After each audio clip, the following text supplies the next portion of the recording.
ठाणे जिल्ह्यामध्ये अनधिकृत बांधकाम आणि अतिक्रमण हा विषय ज्वलंत असतानाच ठाणे महानगरपालिकेच्या 43व्या वर्धापन दिनीच लाचलुचपत प्रतिबंधक विभागाने छापा टाकत महानगरपालिकेचे उपायुक्त आणि अतिक्रमण विभागाचे प्रमुख शंकर पाटोळे यांना 25 लाखांची लाच स्वीकारत असताना रंगेहात अटक केली। या घटनेमुळे महानगरपालिकेसह ठाण्यामध्ये मोठी खळबळ माजली।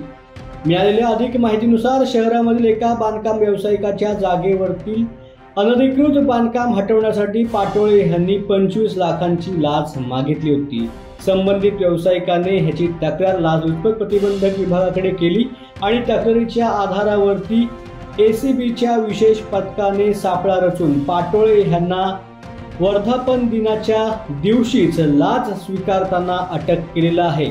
लाचेच्या रकमेसह काही महत्त्वाची कागदपत्रे देखील ताब्यात घेण्यात आले।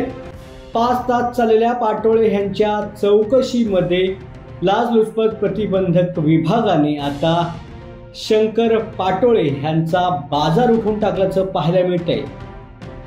ठाणे महानगरपालिकेच्या 43व्या वर्धापन दिनाच्या दिवशी झालेल्या ह्या कारवाईमुळे महानगरपालिकेच्या प्रतिष्ठेला मात्र मोठा धक्का बसलाय।